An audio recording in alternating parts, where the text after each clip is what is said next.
Full course yellow is deployed. Full course yellow is Yes, once again, full course yellow is in fact deployed, unlike the bend on the weekend where full course yellow was not employed. They did all that practicing and they never had the opportunity to use it. Seems such a waste. Hello everybody and welcome to Full Course Yellow, our weekly get together where we have a chat about all things motorsport, local, nationally, internationally, round the corner, down the street, it doesn't really matter where. We'll be talking tonight about the Sandown 500 as run at the Bend Motorsport Park in South Australia. Find out the first Bend Motorsport Park, what do people think of it? A win to Brodie Kostecki and to Todd Hazelwood. Once again, showing their experience and their capabilities in endurance racing, but this time for another team and a return to the winners list for both DJR and also for the Mustangs, Ford's 1, 2, 3. So, hey, guess what? Parity works. Also, there was so much happening on the weekend. There was Suzuka, there was the European Le Mans Series at Silverstone, there was DTM, there was the Nordschleifer, the NLS Series. There was all sorts of things. And to join me to talk about that and so much more, please welcome to the program once again, we've got Peter Johnson, we've got Craig Doc Gladigo, and from all the way from Queensland, we have Mr. Mark Jones. G'day guys, how are we all? Hello. Yeah, evening guys on the screen and all the people that are joining us every week as usual. Great to see you and hear from you. Yes, and incidentally, we're streaming to a new service tonight. We're streaming to, for the first time, on Kick. So we're on YouTube, Facebook, and Kick. Our first night on Kick, and we know that people are watching because we already had our first bit of spam from Kick. So thank you, Kick, for our first bit of spam. You're the first person blocked tonight. So congratulations. You've done very, very well. In the immortal words of Michael Hutchins, sometimes you kick and sometimes Brett kicks. Yeah, that's it. I was saying, thank you, Mark. I was trying to figure out the NXS gag, and I didn't quite have it there. So we got it. We got the reference in. Hey, listen, let's talk about the Bend Motorsport, the Bend 500, the inaugural Bend 500, replacing the Sandown 500. It was a close finish in the end. The Mustang of the DJR Mustang of Brodie Kostecki and Todd Hazelwood coming out in front of the car of Cam Waters and his Mark Winterbottom. Thank you. Yes, Mark Winterbottom. Went blank for a second. I kept wanting to say James Moffat, but that's he was with Tom Randall. But Mustangs 1, 2, and 3. It has to be said the Bend has been sort of a good track for the Mustangs, basically, even before parity. But what did we think of it, Pete? You've watched a lot of Sandown 500s over the years, like I have. Now you spent most of the weekend watching this. I missed it live because I was out commentating at Calder Park for the roll racing and drag racing. But Pete, what was your impressions of the Bend 500? It was all right. I think it's a bit of a worry. I think it was the replica of Bathurst last year, which in terms of endurance racing, it's what it's meant to be. It's meant to be making the cars last and running from pretty much start to finish in the lead with no safety cars. But it makes it boring for those of us watching it. So I think it's a bit of a worry in terms of, I think this year's Bathurst might be more of the same. The cars are so bulletproof now that I think Bathurst is going to be pretty similar to last year. I don't think the reducing the capacity of the fuel tank made much difference, and I don't think that having the choice of which driver can start is an issue either. It appears that something else that's an issue. That I think one of the things is, the thing that I found with the Bend and the big difference with Sandown, in every other respect, it's obviously a vastly superior circuit. But the fact is, the Sandown was always a great warm up for Bathurst, simply because Sandown put enormous strain on the cars and on the drivers, because it's very rough around Sandown. They've done a little bit of resurfacing, but not a lot. It's very rough. It's very bumpy, and the thing is, it's a track with consequences.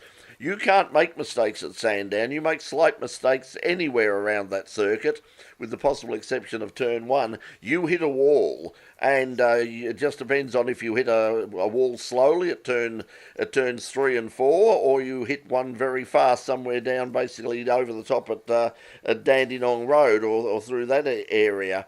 So the thing that was different, and the reason we had no safety cars, is lots of people made mistakes, lots of people ran off the track, lots of people were bumped off the track, but there's tons of runoff area. You can push and push and push, and if you make a mistake, go a bit fast, you understeer off, you oversteer off, you spin, you touch someone and bump them off.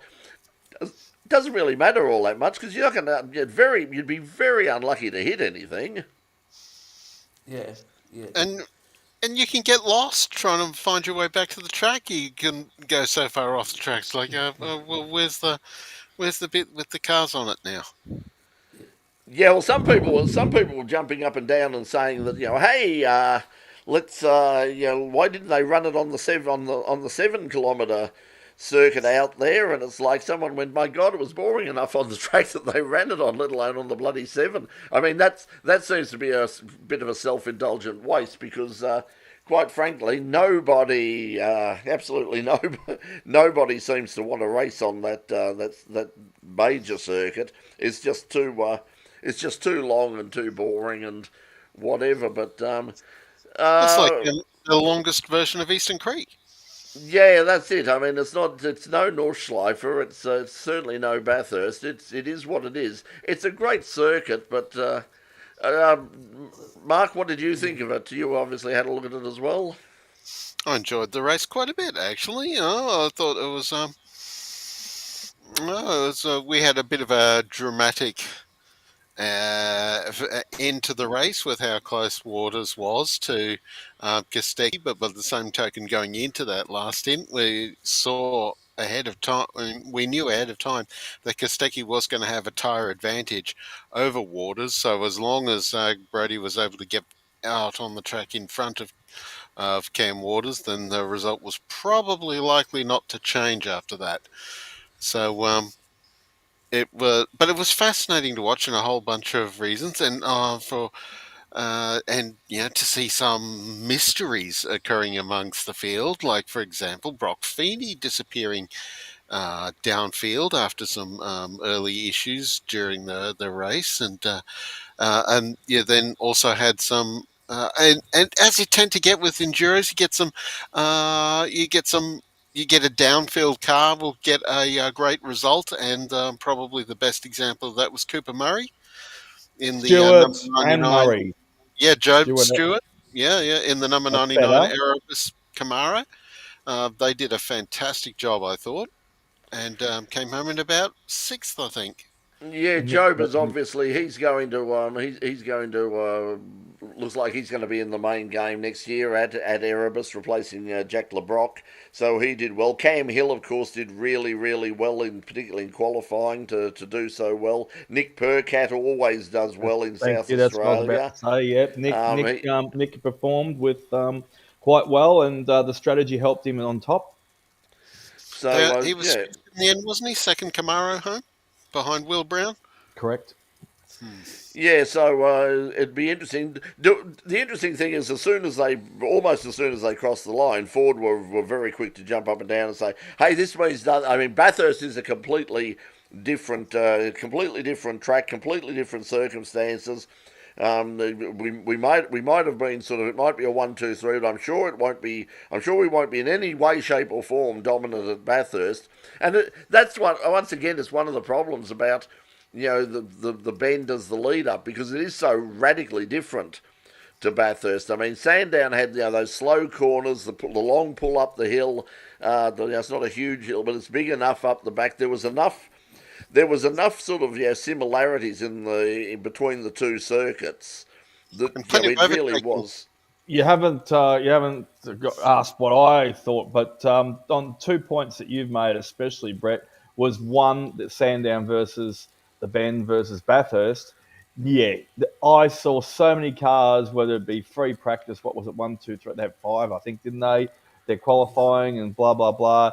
How many cars decide to go, get a little bit of air time and head across the weeds and kick up some dirt everywhere? And as we all know, yeah, look, they push it deliberately because they just know they've got it there, but there is no forgiveness whatsoever when you can run across what's his name's there, and yeah, it's I thought the weekend started off pretty well for Finney. I think he knew he was in for a bad one when one T8 car decided to give the other one a kiss. Yeah, it wasn't a good weekend That was for. shambles. Behind. Yeah, it wasn't a good That was- weekend for Jamie, was it? I guess when And you're I the felt- boss. Oh, you go, Peter. I felt a bit sorry for him because I always thought that slow lane has got stuff up written all over it. I think, particularly at smaller tracks, someone is gonna end up slamming into the back of someone. Because they're not paying attention. Is that all the reason? Well, no, because you can go fast, but then when you get to the sector where the incident is, you don't slam your brakes on until you get there. So you Scotty was just basically weaving slam- back and forth, warming his tyres up. That's all it was. And he's braking and accelerating just like they all do. Jamie wasn't paying attention. It was during the safety car test. Exactly. He wasn't paying attention. Yeah, his argument is, see, this is the thing. I don't know how they're running it. I don't know why. I mean, we start off the program every week with the dulcet tones of our friend from the World Endurance Championship, Fernando Freitas. Freitas, yeah. Who basically is very, very clear, and they count down to full course yellow in 5, 4, etc., etc.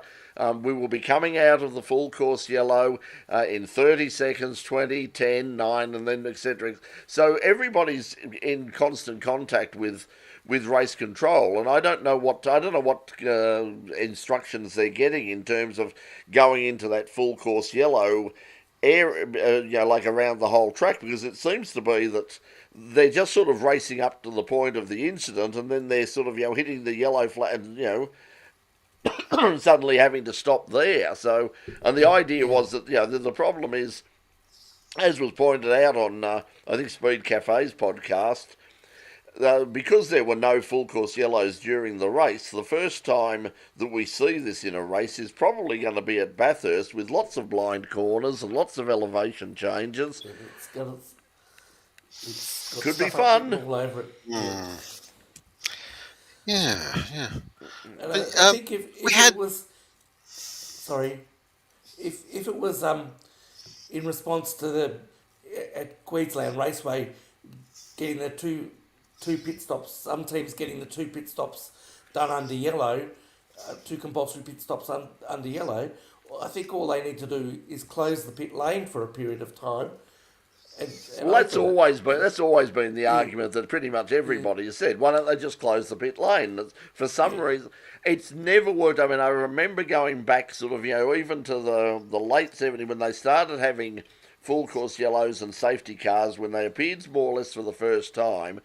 Alan Moffat always used to say, for God's sake, just send a whole bunch of them over to America and see how they've been doing it there for years and years without any problems. Why the hell can't we make this work in Australia? And it doesn't seem to matter. We've had experience in all sorts of categories now, and we still get safety cars really, really badly wrong. I think it's just because every time there is a mistake that happens, everybody jumps up and down, and it's a month's worth of conversation where we don't talk about anything else, and it turns tiny little little molehills of safety car procedure errors into this enormous thing, and that becomes, oh well, we've got to never do this ever again. some of it, like as you just said, it turns into a huge thing, but that's for the majority of things. But some of us who are in the very minority, it's just pure amusement. We don't care. I don't really care. But some of it take it as cannon fodder. I just don't. I don't get involved in all that rubbish. We just laugh. You just got to pass it off. Have a laugh about it. Someone's made a little mistake somewhere. No big deal. Move on. But yeah, look, as you said, they make a huge focus of for weeks and carry on and podcasts and interviews and TV replays and carry on and review. Anyway. For some of us, it's just pure amusement. Well, it was less time they had to cover the big story. They had to cover the big story of the weekend, which of course was Jess Yates' new book. I mean, that was that was the principal reason that we were all there, apparently. So, or the restructure of the wing of the Mustang plus the little winglet on the front spoiler and the side pod down the bottom there. Those three things, of course. Yes, it was all very, very exciting, but obviously worked. And of course, which they are doing because it happens at least once every race now, gives Larko the opportunity to get a real good close up from the front and the back of the fuel rig. You can do the coupling and the angles and the 9 degrees and how perfect it's going to be and all that sort of thing. And the seal.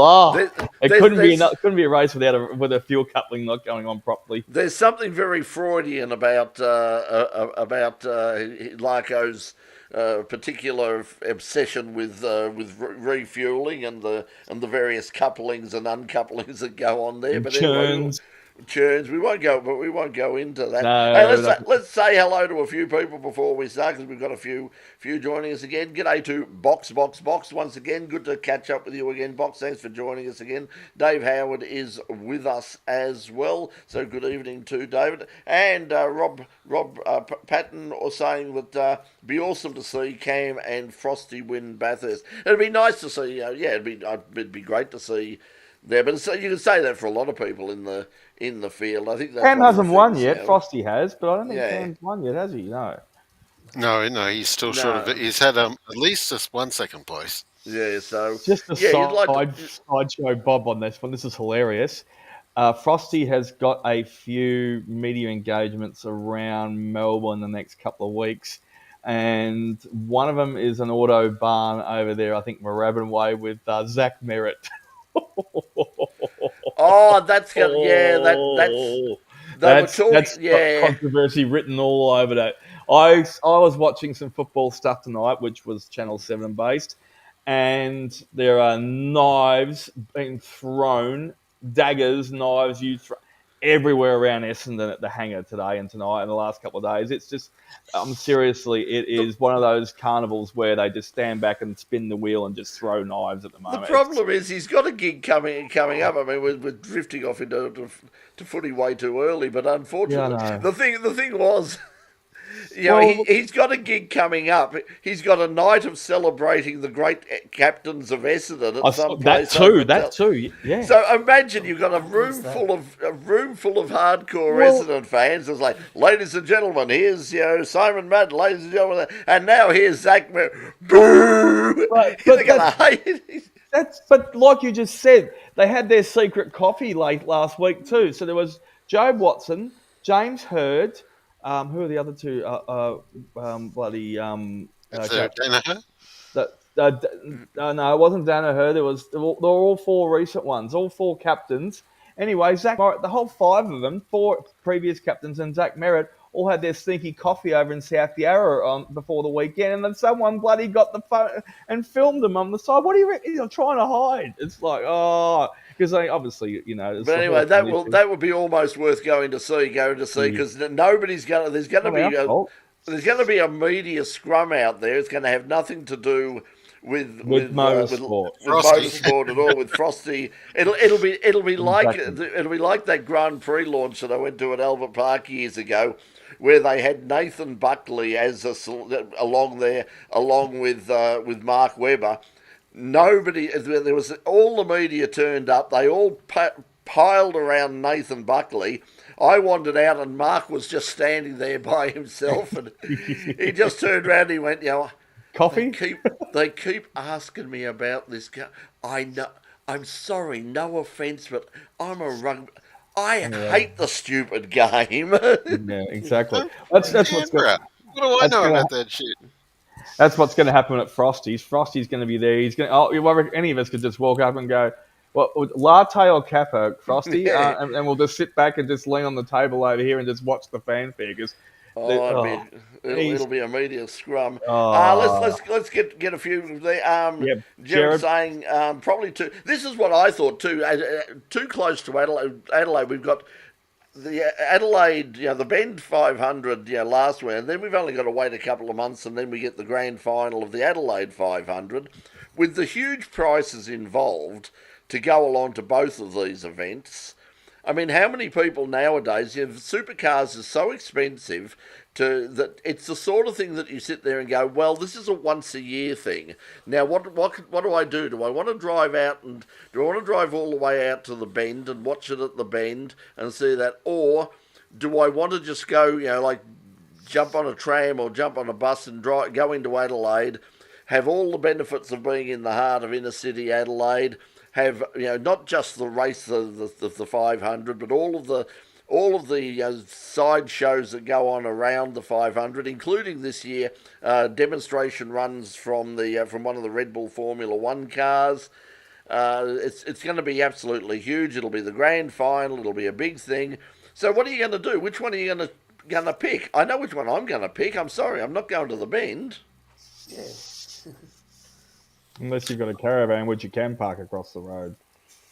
Yeah, well, that's it. Well, Jared's saying, need a hotel and caravan park set up. There They've got one. They literally they've got across both of the them. road. Yeah. It's been there since when what did I go for Asia Le Mans back in 2019? I went 2019, 2020, and Christian was there with me, a good friend of Asia Le Mans. I was saying so. Christian and I both went. Christian and his partner and I were all over separately, but they took their motor home and they stayed over the caravan park across the road, which it's not cheap. I tell you what, it's not cheap. It's a lot cheaper than the hotel rooms above it. Oh well, that's that. See, that's the problem. I mean, even now, I wanted to go across for there's some drag racing coming up, and I wanted to go across for the drag racing, and even for the drag racing weekend, everything in that area is completely sold out. Even to pitch a tent. It's a 3-night minimum to pitch a tent, and it's over $400 just to pitch a bloody tent. So I hope it's a powered site, Lloyd. so why would you even bother? So I think that's part of the problem about where it is. Where did you stay? You stayed somewhere down near the coast, didn't you? I do Bathurst, because I won't give away my little secrets, but yeah, no, I'll give, was it Meningie? I think I stayed, which is about 25-30 minutes away, which is just beautiful. It's a lovely drive each day. You go past the Pink Lake and lovely country town. Yeah, it was Meningie. Yeah, I think it was about 25-30 minutes away, and fantastic place. Yeah, because I do want to get to the Bend at some stage, but probably for the drag race, you've got to get in early, and that's it. Whereas but they're claiming that they had 47,000 people there over the 3 days. So it certainly. The other problem is because the place is so huge. Even if you did have 40,000 people there, or even on race day, it's not going to look much. It's a bit like having a Sheffield Shield match at the MCG. I mean, you can get 8,000 to 10,000 people there, and it's like you look around and go, "There's nobody here." Yep. Yeah, and there's nowhere for spectators to go on the back half of the circuit. I mean, and with the 5 kilometre version of the circuit, that reduces the spectator options even further, because the bit where the spectator fencing is around the 7K circuit, not the 5K circuit. So the back of the track is just too far away from the bits of racetrack that's in use. So it's there's only one half of the circuit that you can really spectate from. Roy's turning out. He was there a few weeks Roy? ago. That was He yeah. says Well, he half. was in. Yeah, he was in town, but it was a. How far's Murray Bridge away though? I can't remember. It's only about half, Roy, about half an hour or so at the most. It's not that far. It's not that far. But yeah, like that was for a round of I think it was the AASA, the High Tech Oil Series. There, so they're not going to have much of a crowd compared with what they had for the Ben 500 and what they'll have for the drag. They had 27,000, I think it was, for the last big drag meeting they had there. That wasn't over 3 days. That was for one night. They had over 20. So if you're looking to, and a lot of people are staying. Obviously, a lot of competitors are staying there. I looked right around the place. It was actually the most affordable place was actually to stay in Adelaide and then just drive out from Adelaide because I could get places in Adelaide. But even they were anything on this side of the city in Adelaide was still more expensive than it normally. Yeah, Normally Meninghe's is. 25 minutes. 25 minutes to the bend. Now I'll do Murray Bridge to the bend. That's why it was also 45 minutes. Roy's It's saying was. Oh, okay. So yeah. It's There. So Roy's going 33 for the kilometres from. No, I think I'll go Meninghe. Thank you. That's 25 minutes. So Roy's saying Roy's going for the Jamboree. I think that's what I was looking at was to go for the Jamboree. But he's booked in town again, $200 for 2 nights. So that's not bad. That's good. So I don't. You obviously got in somewhere good there, but I would like to go over at some stage because the drag strip it's a great venue everywhere in terms of like the track. It's just unbelievable, but it's hard to get sort of atmosphere there. But it's the same with any modern racetrack. I mean, they're so antiseptic now. They're so sort of clean and safe and featureless that there's no soul. There's no sense of history. It just doesn't have that magic that you get from an older track where you do have some memories and the ghosts are floating around the place and you can remember sort of watching it as a kid growing up and seeing the great corners and the great races and all the rest of it. It'll take a long time to get this up and running and the thing is. This was the venue that gave birth to the Mitsubishi Magna. Well, yeah, but yeah, because it was the old Mitsubishi. The old Mitsubishi test track. Yeah. So, but anyway, Roy jumped on board the same subject. Roy's gone board. Yeah, 30 years of Magna testing. Still. Anyway, moving on. Moving on from the but still on the bend. It was a big weekend. As I said, I didn't see much of the main race. I did see some muscle car masters. I did see and also did see a little bit of Trans Am and muscle car masters once again very popular. Some good racing. Some good racing there. TCR was there as well. I saw the first TCR race. I think I checked the thermometer. The internal temperature is done now. It's at 170, so it is cooked. It's probably overcooked, and we can throw it out now. I think that's the end of TCR. It was there were only 4 Australian entries in the whole thing. Nobody was interested. The cars looked and sounded. They just didn't compare. When you put them on the same track, particularly a track like that, you put them on the same track at the same meeting as the muscle cars, the touring car masters, the Trans Ams and the supercars. They don't exactly. It's not a good comparison to make, and they looked very slow. They sounded very bad. Racing was boring. No one knew who any of the drivers were apart from the 4 Australians, and I'm sure nobody sort of hung around and said, "Oh, we must watch the touring car masters." I think it would be like, "Oh, okay, now's a good time to go and have something to eat and stretch the legs a bit and have a slash and whatever." So, I think that was I think they've got to put it out of its misery now. It's the patient is done. Didn't help all that much that only one of the Aussies was in any way competitive, and hands up, and very nicely done by Josh Buchan, just by the by, getting a 4th and a 5th over the course of the weekend in what you would expect would be older machinery compared to the compared to the other Hyundais in the field, and of course the Lincoln Co's and the Spanish Hondas. Yeah, it just has. I think I think one of the things with TCR is that GT4 has taken on, because the original plan was this is going to be the affordable alternative to GT3. We'll take the GT3 template and we'll apply it to touring cars, and it'll be much more affordable and it'll be much more relevant to the average person. But I think now people like it's. Nobody's sitting there going, "Oh, gee, aren't those Hyundai's cool cars? Aren't those? Oh, I really love those Lincoln Co's. Wouldn't you love to? God, I wish I had enough money for a Lincoln Co. That's what a terrific." Well, the end line does look nice on the road as it's going along. I do admire the and that's the problem. The end line and the Type R. They're the only two. There's nothing from Toyota running locally. There's nothing from Mazda.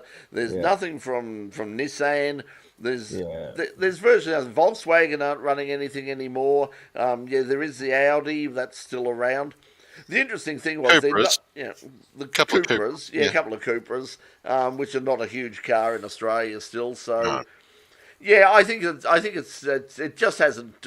Super Touring didn't take on. They were much better. They were much better cars. The Super, they were fabulous things to watch. The racing was good too, but people weren't interested in them. The fact is, front-wheel drive, 4-cylinder, even with a bit of turbocharging, no one's interested. It's just. Well, they got shopped around so many times over the years. So that's what. That didn't help either. But I think it's too late now. Shuffled around. Too late now. Roy's saying that GT World Challenge. The way forward, people are actually interested. Yeah, to an extent. I mean, GT4 has taken off. We said that as well. That's there. Jared's saying a yearly event, a standalone as the main class. The thing is, you've got to get them. If there's no Australians running, if it's a one-off event, and there's not enough, it just isn't big enough around. The World Tour isn't just big enough. It's not like it's got regular television. I mean, yes, it is streamed on YouTube and all that, but you've got to be a real sort of anorak to be sitting there and know who all these drivers are and to care, unless you had people like Josh Buchan and Ben Bargwana and Jordan Cox and all of those people on the World Tour as a part of the World Tour, and it was a genuine World Championship. Then you might be able to say that okay, we can you can sell this as a the champions of the world are coming to insert circuit here. But I wouldn't run them at the Bend again. They looked I thought they looked terrible at the Bend. They put on you run them at a place like Baskerville or Symonds Plains or Queensland Raceway or Sandown or Winton. Somewhere that's it's a bit smaller, Malala, somewhere where they can be keep them all together, very tight, nice tight little track. That would be just got to hook up to some power guys. No worries. But anyway, Royce is saying a lot of Mark cars are coming here lately. Would they be allowed in GT3? Well, no. They're not in they're not in GT3. They certainly can run at Bathurst and in things like Creventic as invited cars. So GT3 cars do have a production base to them. They are based on a production car. My cars are a purpose-built race car. So there's a gulf between them. They may have approximately the same sort of performance and even share something in the way of looks with the Mustang-based looks of say the Mark II and the Mustang GT3, but they're a measure of convenience. And that's Mark cars are very much their own thing. They're our thing. There is Australian as supercars, really. Well, yeah, I mean, that's a wonder. I'm surprised they didn't sort of go more with that. I mean, Mark Cars, the people behind Mark Cars Pace Engineering were involved in building the new supercars, so they've got some sort of crossover. But they're an interesting car. I mean, we've done stories on them in the past. The racing, they've got their own series. I mean, Roy would have seen them. They're running at the High Tech Oil series now, the AASA series. They do run in sports sedans, but they're not even eligible for sports sedans apart from one car, because they did Oh, eventually sort of build one car to sports sedan regulations. That's Jeff Taunton's car, I think it. well, But there's a the couple of Mark them that are cars. in sports sedan spec now that have got the 6 litre rather than the 6.2 and the other Six, modifications needed. yeah, so they might have they've modified a few of them to so that's that would be a good that's a good place for them, but they're more concerned about running their own series. Once again, it's this one make series, like mindset of like we don't want to run with anybody. We don't want to run with anybody else. We don't want to put our cars up against our opposition and all the rest of it. We Well, just they've want to always run been, amongst ourselves. Mark, to be fair, Mark cars have always been very keen to run with other categories, like because they were exported to Europe to run in categories like Creventic 24H series. Jeff has been racing his green Mustang in sports sedans. I mean, sports sedans has always been a sort of once they found out they were a good mix from a couple of years running in combined sedans, they then went and made a sports sedan kit for the Mark II car and for the Mark III car. There's plenty of and the Mark Ones, the Mazda 3 and Ford Focus body cars have found natural homes at state level sports sedan racing all across the country. And they It's look good. I mean, I reckon. I think those. I actually think that the first the Mazda and Ford the Focus. Ford, the Focus. I think they looked fantastic. I think they were great looking cars. Jared's saying they should make a. That has been suggested by a few people that they should replace Super 2. But as we've said before, supercars will never ever allow that, because the only reason Super 2 exists and the reason that Super 2 is really the only pathway into the main game is to keep the value of those second-hand supercars artificially high. Because if you remember in the old days, in the And days of the touring car, they would sell. You almost couldn't give them away. They'd sell off the rolling chassis, to sports. The Victorian Sports Sedan series used to be full of old supercars with 6-litre Chevs in them. Yeah, and the private. Yeah, back in the day, like privateers used to like to build their own supercars. Guys Exactly. like Lansvales and Finnegan and all those guys. They like to build their own cars, and Yep. they had to make a rule change that Super Two teams were no longer allowed to build their own cars. It was they had to. They very definitely wanted this sort of hand-me-down structure. Yeah, as Roy's saying, the 30K, that was basically it. You could pick up an old supercar, usually without an engine, usually without just and often without just as a rolling chassis. You could certainly pick them up for around sort of to high 20s to mid 30s, not a problem at all. And now people are sort of getting those cars, some of them that were converted into sports sedans, and putting them back together so they can run in historic racing. But we don't even run, at the moment, supercars in historic racing here. And went on about that a couple of weeks ago. Like the cars, the first generation supercars now that are running around in sprint races at historic meetings should be, they should be in historic category.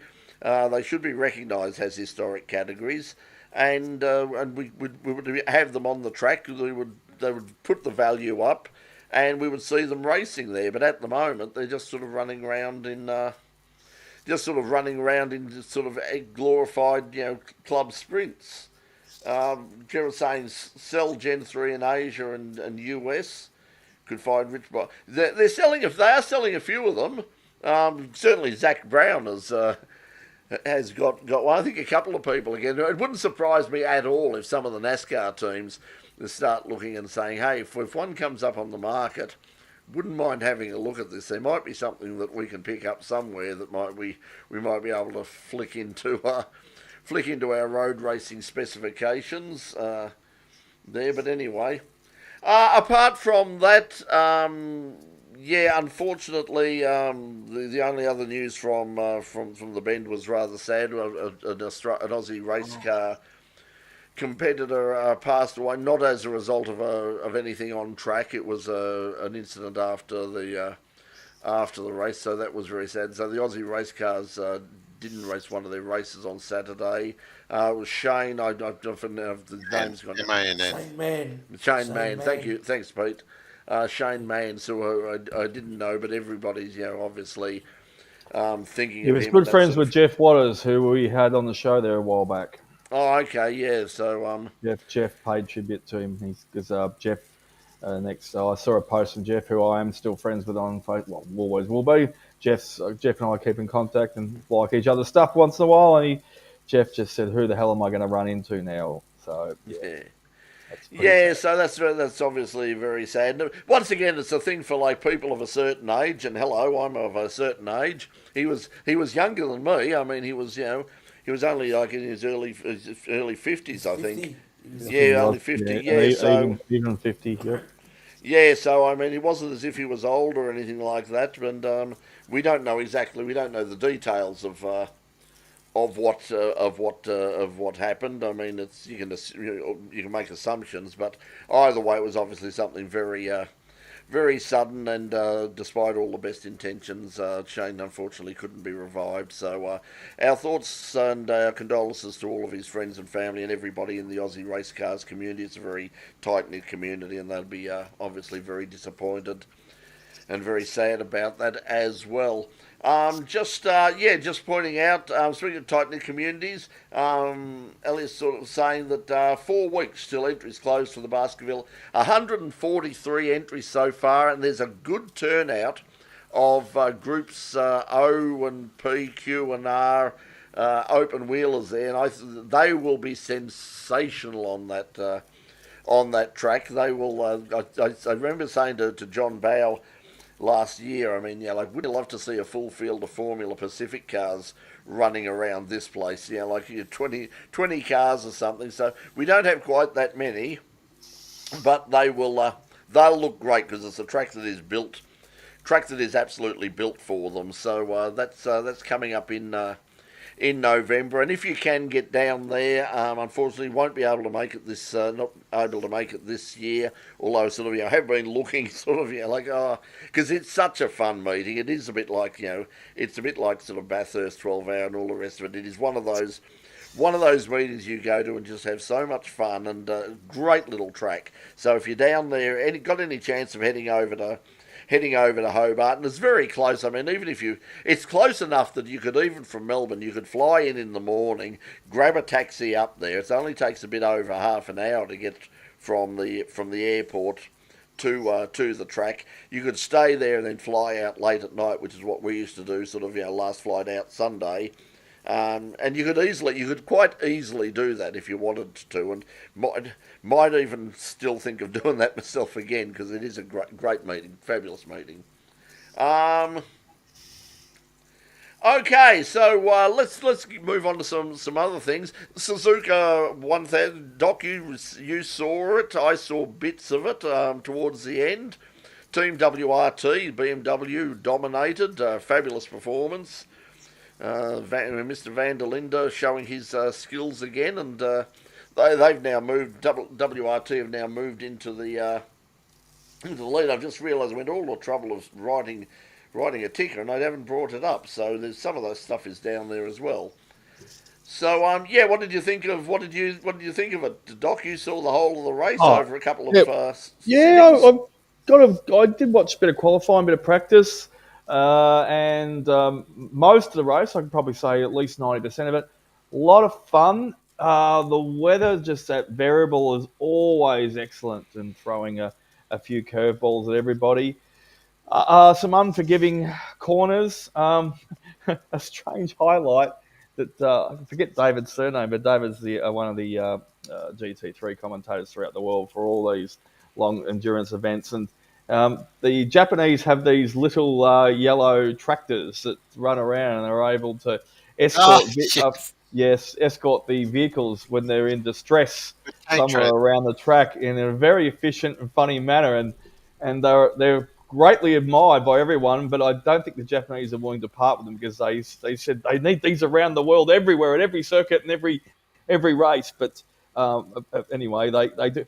One of the funny ones was they did grab a back of a Porsche there at one stage, and the whole back bumper come off instead. So Ferrari, actually. it was to amusement to everyone, but they threw the bumper back at it and pulled it around and grabbed the front of it and dragged it away. So it's quite entertaining. The liveries, I have to quickly touch on that as well too. I know I'm not talking about the race much yet, Brett, but there's just so many because it was.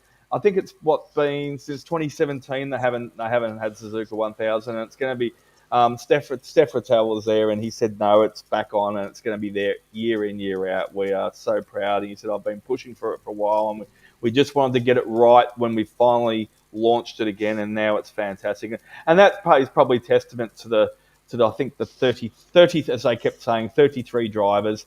They had the Japan Cup as a support race, which is awesome. I watched a lot of that as well too, and a huge credit. They had a few full course yellows, and there was a little bit of rubbing and biting and jumping over each other a little bit, but it was good, clean, fun racing. We were well represented ANZ wise. Scotty McLaughlin had time to pull himself away from the USA and probably some downtime and jumped in the Corvette program. It's obviously Jess Dane's been a part of for a while when she was made head of it there. I think it was last year, wasn't it, anyway? Last year. Also had Deal or No Deal, Deal or No Deal Denya, I have to make the triple D. He was over there competing in the it was in a subcategory because it was the old 911 spec Porsche. Yeah, so Andrew McPherson's Porsche, who lives. I think Andrew lives in Asia these days, so we don't see him, the AMAC Porsche, running in Australian racing anymore. He's kind of lives over there full time, running in the Asian Le Mans series and that kind of thing. Yeah, with young Ben Porter, who's not a young Formula V racer anymore these days. He's been at it for a little while now, but yeah, Daniel joined in that one. Kenny Ball, who is just absolutely sun-energied, always well-tanned, and didn't pull any antics over there, I suppose, but maybe the cameras didn't focus on him that much. But he was trying to wrap up the bronze category. They're not big on antics in Japan, I can tell you. Anyway, going back to the liveries, there was a lot of tribute ones. There was the, what do you call it? There was the Cherry Blossom one. There was Porsche had two or three different ones. Estre had one that on the yellow and white that he hasn't raced. Oh yeah, Then there was that one there. There was the Ramen Rocket, which was a bowl of noodles as well though too, and that was from it was a Ferrari, and that was the owner of that. So he was actually competing with the owner of the team. Yeah, there was just so much, really really great fun. A lot of stuff going on behind the scenes and around the actually race itself. But very entertaining, even though there was a few gaps at the time. Katzberg came back, and he was the one that sent the Corvette, number 2 Corvette, on its way. He was the one that really brought it back into contention. I think he was about 5th or 6th at the time, and was able to move up the ranks and get himself onto podium position towards the end. The WRT team, as Brett said, were dominant, but it was the 32 car, and Farfus is in fact leading the drivers' championship at the moment, but they only got 5th or 6th at the end of it as well too. So that sort of like throws a few points back in Martiello's way, and they actually Martiello and Farfus were in the same car at the start of the season, so they were getting exactly the same amount of points. And I think BMW decided, no, we're going to split you up, which they do quite regularly with all the drivers around the world every year, just to make it a little bit more interesting and give each other more of a chance. Wirtz was a little bit slow, but they still double stinted him, unusually. But yeah, it was just a really good. If you love your GT racing, who was it saying? Roy was saying before, it's a must do, and probably if you haven't able to free up so much time, look at the highlights package. But there was some Godzillas, GTRs there. What I was surprised there was no Toyota Supras, but there was some. There is a Supra GT3. The Supra's a GT4. Supra's a GT4. The Toyota branded GT3 would be the Lexus RCF, but Yeah. Yeah, it's not homologated yet. No, I mean in the yeah. the Oh, support categories as well, though too. So there wasn't any supers over there. I didn't see any of the support categories. So yeah, GDRs at different levels of spec were also in having a ball out there, and yeah, great. I don't know. What can you add, Brett? No, it was just great. As you mentioned the livery, there's one of the Corvettes, one of the older Corvettes running around. When I was a kid, I had a poster on my bedroom bedroom wall of an American funny car called Pure Hell. It was a great looking funny car, great looking livery, and the livery on this Corvette was. And I always said that if I ever had a race car, I'd paint it in a similar livery to the Pure Hell. Well, the Corvette, the second Corvette, the older Corvette that was running around, the Callaway car, had that sort of livery on with the flames and all the rest of I it. It do need to Oh, there point was a out. looked Transformers theme. brilliant. Yeah, that's the same thing. Transformers theme one as well too. Yeah. No, that's the same car. That's Oh, and so that was a Transformers car then. yeah, it's an Optim. The flames are Optimus Prime. Optimus Optimus Prime. Prime from Yeah. the recent movies, and there is actually a version of that Corvette that transforms into an. You can get an Optimus Prime version of that Corvette as a toy. Also, there was a anime, the Good Smile Racing Mercedes-Benz team Yeah. had their anime colored car as well.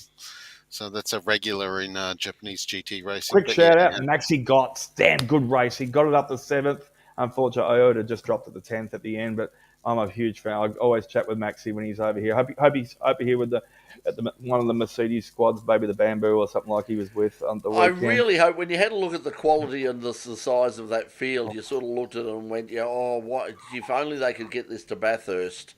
Yeah, Because we just didn't amazing. have, they didn't have enough. And I think the interesting thing is that, as you said, SRO have got behind that and are running it now, as they are running the Indianapolis round as well. And it's certainly made a big difference. Whatever magic Stefan Rattella's got to get those fields together, it would be great to see more of that at Bathurst. But unfortunately, for whatever supercars have re-signed as promoters, right through till I think it's another 4 years or something. So I think that SRO certainly, from what I heard, wanted to take over the running of the 12-hour at Bathurst, but supercars have very much made it. I'm going to exaggerate one more comment, and it was he said something along these lines, but I'm going to make it blow it out a little bit more. There are more Ferrari 296s in Japan than there are in Italy at the moment. and there's more 296s than Japanese GT3s in that field as well. Yeah, that's it. There, but it's good to see. It was a lot of fun. It was just a great race. And they say that they had to drag the crowd. It was a little bit difficult to get the tickets, and the crowd built up over the weekend, it was more capacity towards the end of it. But it just oozes like Bathurst up there for our 12-hour, where it's down to earth, the internationals, everyone's welcome, a lot of fun. You just wander around, it's open slather. It's just a great grassroots down. Incidentally, if you're we mentioned. They've got such a dense field of GT3s in the Super GT300 class. And there was maybe only 2 or 3 of those teams came across and had a lot of that is politics, because the Japanese GTs are very, very much opposed to the GT3 series. I paid attention to a few of the interviews, and one of them was when they were having a chat to, I think, Marchiello before the start of the race, and I said to him, "What's his favourite track in the whole world?" Have a guess what it is? Bathurst? Nope. Okay. Macau. Macau is his. Obviously, he's been successful there, but it's still his favourite track in the whole world. There you go. Yeah, I think that. I think that he's. Macau does feel like Monaco scaled up. Yeah, and it's one of these tracks. It's very similar to Bathurst. If you go around, when you go around the back of the circuit, when you get the chance to drive around it, I haven't driven around it. I've ridden around it in a taxi. I've told that story before of the Well, insane it's probably taxi faster. driver. Depends on the driver. Well, that was the point, because as I said in the thing, we explained to the driver that we wanted to, and we gave him the circuit map, and eventually he was very confused, and then about sort of a couple of, he suddenly realised, and he took racing lines, and he went and raced. He was having a ball because we were having a ball as well, and we gave him as we got out of the car, Melissa said, "For God's sake, give him a huge tip. He deserves it." We were, it was Keeping everything in one insane. Yeah, it was wonderful stuff, but it like Bathurst. Mackay, you really don't understand and appreciate the elevation changes that you get at Bathurst, and they're very similar in many respects.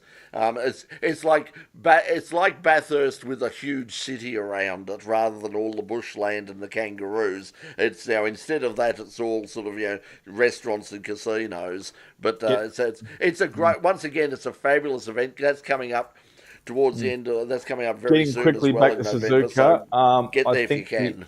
the balance of performance actually did. They gave a little bit back to the Porsches and one of the other manufacturers. And I think that really just helped the weekend a little bit along instead of the BMWs completely running away with it. So the strategy was good, because even with the full course yellows, as you said, they're allowed within the rules to drive through the pits on an FCY. They're all at 80k an hour. Stop the car, reset, turn it off, and that resets their drive time as well too. So the three drivers also were specifically only allowed, I think it was an hour and a half each max, totally. So that was, We also had on the weekend, speaking of sports car racing, we had the latest round of the European Le Mans Series, the first time in several years, headed back to England, which of course is no longer a part of Europe, but we won't go there, but they were there. They were back in England at Silverstone, and they got a huge turnout over the 3 days. Over 127,000 people supposedly turned out for the Europe. And that was with LMP2 as the headline act, not LMP2, the European Le Mans Series. Some fairly dodgy weather, particularly on race day. No, so you would have to say that if they could get the WEC, and once again there's a lot of politics involved, but if they could get the WEC back to Silverstone, they'd have an absolutely huge crowd, you would think. Once again it was there was a great turnout for those cars. The Jamie Chadwick and was one of the drivers who won, and also the Iron Dames won in. So a good day for the women. The Iron Dames won in GT3. So a terrific drive by the Dames again. They've been. Did I see one of these Aussie girls have been selected for the F1 Academy as well too? No, got a test. There are two Australians in F1 Academy already. No. I'm talking about. Oh, she got a test, did she? The new one. Imogen Radburn. That's right. Yes. Maybe get the test. That's good. Yeah. Once again, probably the less said about the Formula One Academy, the better, I think. But anyway, it's a bit of a wank. I know. Yeah. Bit like the e-bikes cancellation as well in the last week. Yeah, so that was interesting. Yeah, sort of. It hasn't taken Liberty Media long. They had a look at it and went, "Nah, this. Speaking no of one wank, cares. Nobody gives us stuff about this. It's on a permanent hiatus, exactly as well. Yeah, so it's. Well, shall we get quickly into bikes? I'll just do a quick wrap. So, Yamaha have unveiled their V4 in the last week as well, though too. I won't get into the alcoholic thing, but I just had a quick look. Marc Marquez obviously won, and Alex was third. Bezecchi jumped up and decided to get second step on the podium, which is good. Makes a nice change for a while. And then, there was what I was a little bit. I haven't seen all the highlights of it, but was the set 1, 2, 3, 7, 8 DNFs. There was a lot of DNFs at San Remo Circuit Marco Simoncelli. So bit of a boring old spin of the two wheels as usual. However, we can rely on good old Thriller Miller to give us the action-packed part of the day, which entertains most people. He decided he wanted to. No, he didn't want to jump up on his petrol tank and ride one-handed or pull an endo or mono or something like that. He wanted to ride the bike backwards on the circuit. What do you think it was for? Well, what would you expect after a long race? Long hot race. I mean, what does any Australian race? Someone's got a sign in the crowd offering you something. What do you reckon you should do? Yeah, that's it. Because that's what and he didn't get his beer. Somebody had a sign saying, "I'll free beer for a pair of riders' gloves." And obviously, Jack had a lot to do in the race because he was riding around and looking at that and going, at the end of the race, I'm going to go over there and grab that beer. Oh yeah, so I think it was it was only $1,000 or $2,000 fine or something along those lines. So Mr. Jones is back if you wanted to grab him, Brett. Yes, there but is. Yeah, so out of all that, but I'm sure that thirst, as you said, that an intent. Look for those. He's willing to throw some gloves. I think he might have actually gave the gloves away anyway. I think. No, he did. He said he gave the gloves. He gave the gloves away, but there was no beer, so he was a bit ripped off. So I bet you I know what he did when he got back to the truck at the back, the support out the back in the support paddock and his trailer. I bet you I know what he grabbed first. It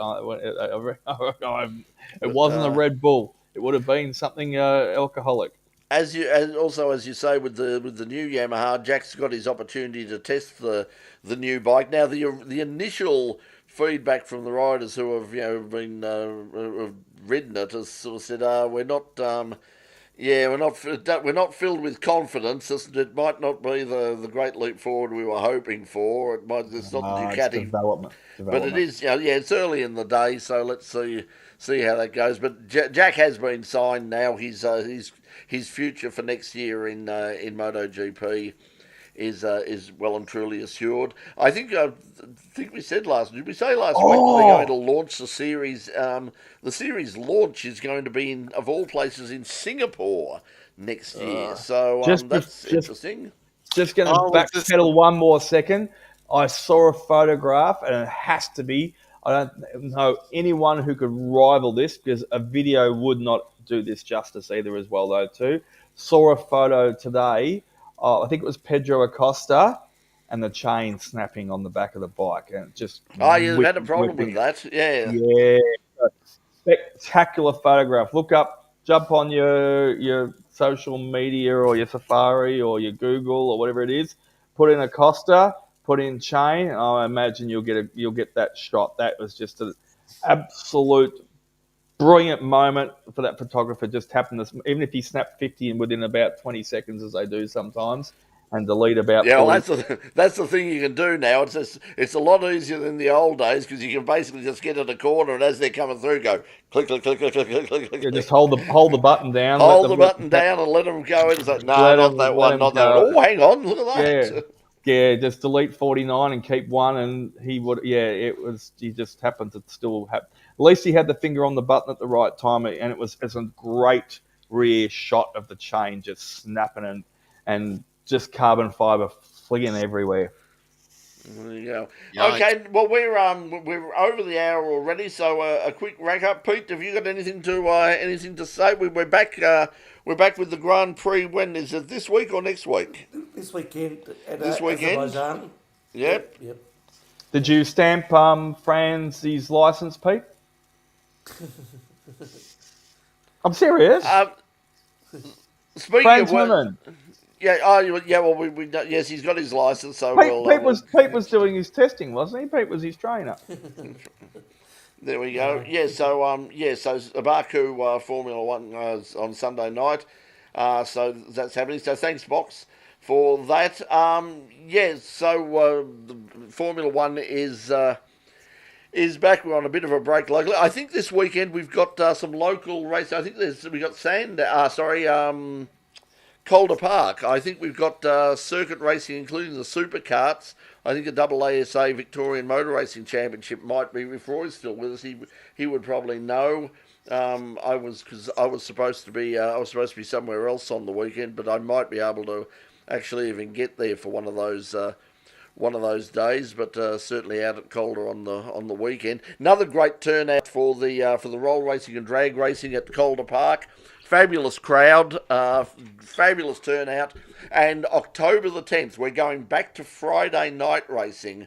I know how incredibly popular. You wouldn't think so. But it is incredibly popular, and we had some massive crowds.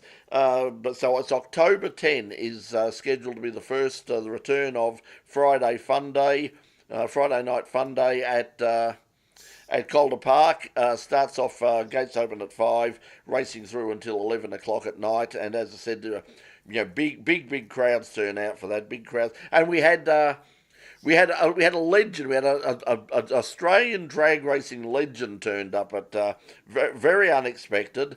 Graham Cooper in the Bricklayer, the famous Holden that he's been racing and won numerous national championships with, taking it to America and raced there as well.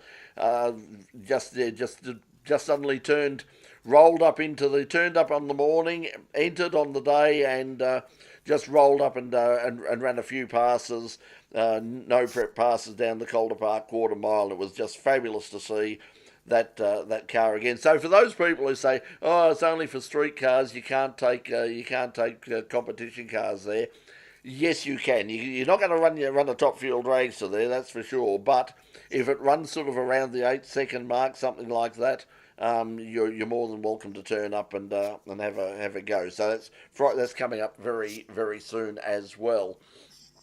Now, Doc, you did something interesting. We'll go out. I'll finish it up. Jonesy, any GB?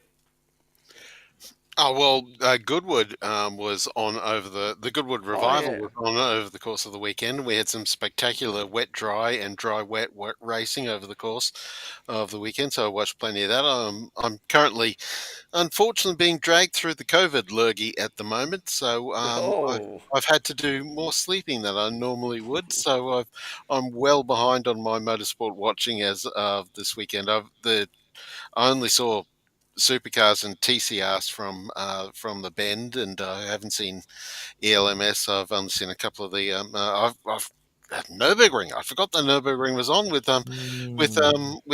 Jos Verstappen doing his qualifying races over the course of that weekend as well, ahead of his debut in next year's 24-hour. There's so much happening. There were nostalgia drags at Santa Pod, which was fantastic. Speaking of nostalgia drags, also coming up this weekend, if you're up in Sydney, it's called Bangers and Mash. It's the Sydney Dragway. This weekend.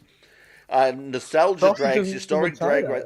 They have got it's an amazing lineup of cars. I would kill to be up there. It's probably the best turnout of historic and nostalgia drags that we've ever seen in this country. There will be front-engine top fuel dragsters, fuel altereds, including the legendary Psycho 3.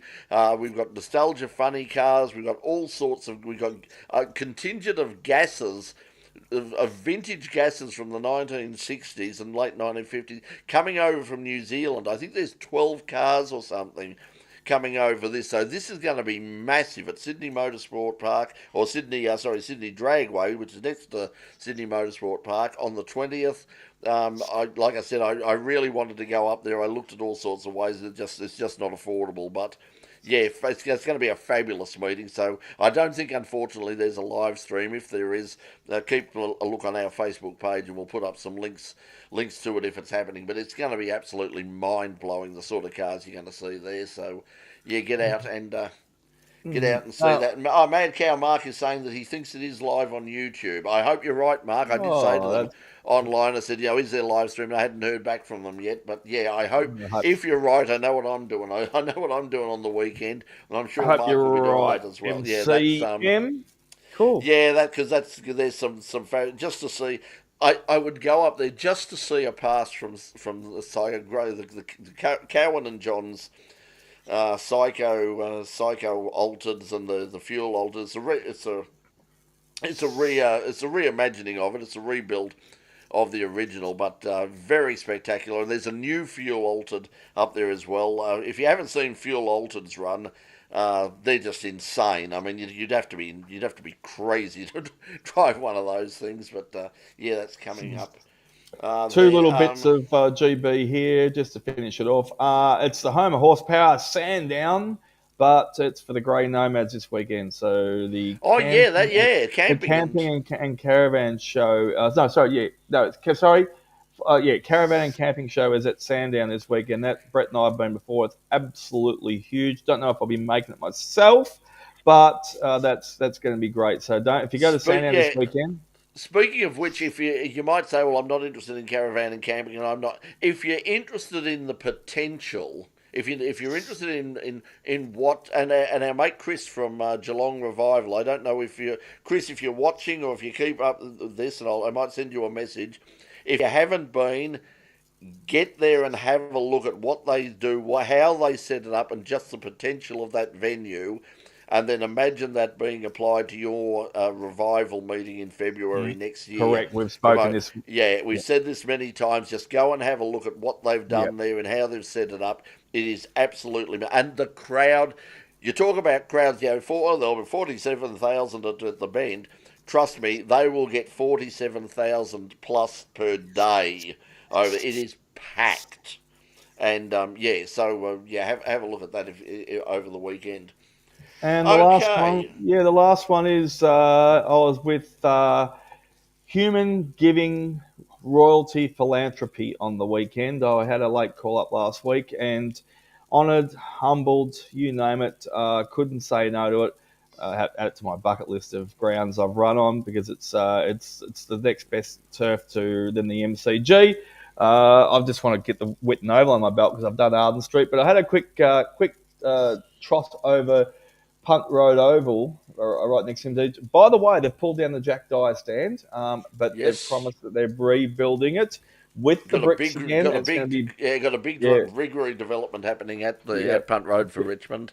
Huge, bigger and better than ever. But I was asked to officiate afternoons for some kids, namely between the ages 15, 16, 17, 18, for the Bashahuli Foundation Academy.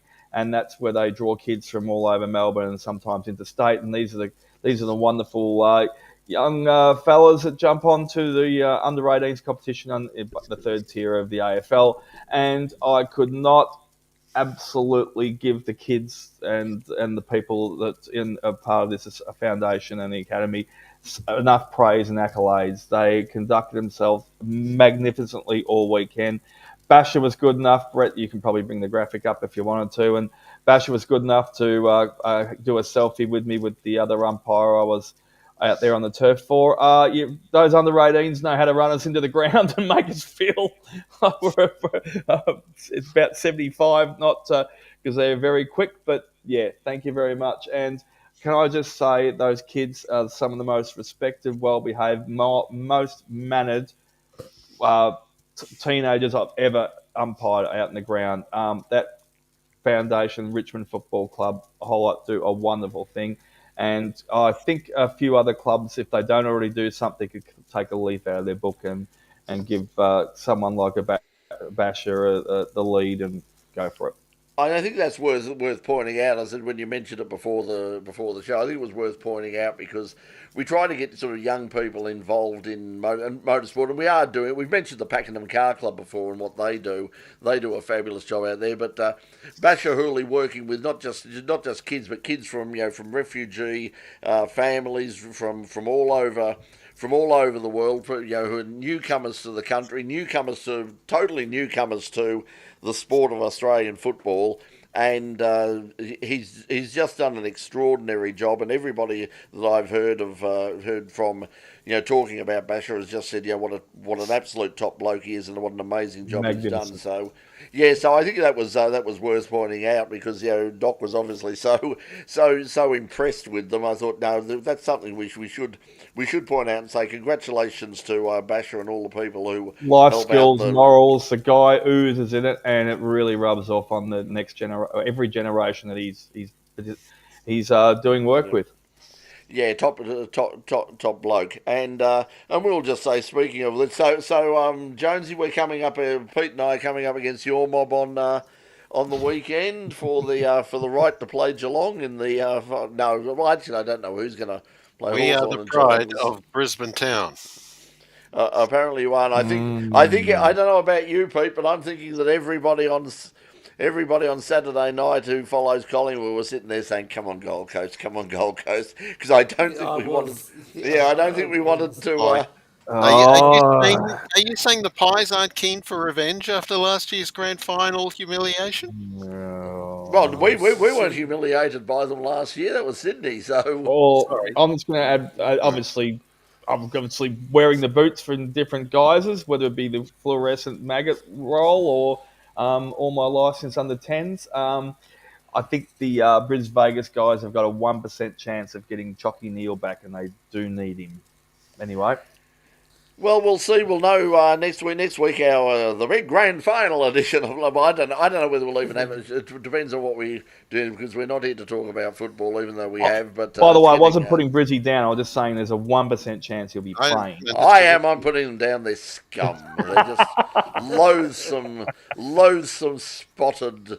I'll tell you what, you wouldn't hate. want to be in the media interviewing any cats at the moment because the claws are out and they are on the chopping block. Yeah. That wasn't a nice thing to do to the media that they did the other day. I won't go into details about it. Yeah, so there's been two they won't be incidents in the popular. last week and a half. Yeah, so they won't be popular, and you can imagine. And of course, Hawthorn and Geelong have got a storied rivalry in finals as well. After that grand final classic they had all those years ago, which turned into the Gary Ablett show. But yeah, I think it's going to be a big. I believe that it's pretty much they've said that both matches will have over 95,000 people. Speaking of crowds, we did mention a couple of weeks ago. I was going to say it a bit earlier. We mentioned the Bathurst 12 hours camping. I checked today because I messed up my hotel and I was looking to see whether I'd get some camping down. There were literally, when I checked just before we came on the show, there were literally 5 camping spots left in the paddock. McPhillamy Park, most of the sites is completely gone. Have completely gone at McPhillamy Park. There's Sulman Park and Reed Park. There's still some spots available, and right at the back of the paddock, there's about 5. I think it's about 5 or 6 spots available. So I'd say that if you want to camp at Bathurst for the 12-hour this year, you'd better get in probably by tomorrow or the end of the week, because otherwise you're not going to get anything at all. And that's a really good sign. Okay. So right. David is saying enough of the old piece of leather game, which we did anyway. That's it. We moved on. That's it. Well, you'll hear plenty of it from Pete and I if we make the big one and we win it as well. It'll be all Sharon. There'll be Sharons everywhere next week. Yeah. And of course, if we lose, you won't hear anything. Pete and I won't even be here. We don't care. It'll be cricket season. Yes, the cricket season started today. Actually, first one great match, by the way. Tasmania, congratulations, Tasmania. Awesome stuff. Our resident floor manager for Full Course Yellow wound us up a while ago. He said, "Good night." Yes. Mad Cow Mark has wound us up, so we really should take notice. You floor managers stick together, Pete. Okay, everyone, we'll catch you. Next week if you're there on. I'm not sure if anybody. As I said, we did have some spam come from Kick, but yes, we are of course on YouTube, on the In Pit Lane YouTube channel, on the In Pit Lane Facebook page, and now on Kick. It's a new thing. It's a bit like sort of. It's like YouTube. It's like a sort of a feral version of YouTube. So why not? And it's Australian. It's an Australian company. So so we're on Kick. Okay, everybody, we'll see you hopefully same time next week. Thanks for joining us. Hope you enjoyed the show, and we'll see you next week. Bye for now, everybody.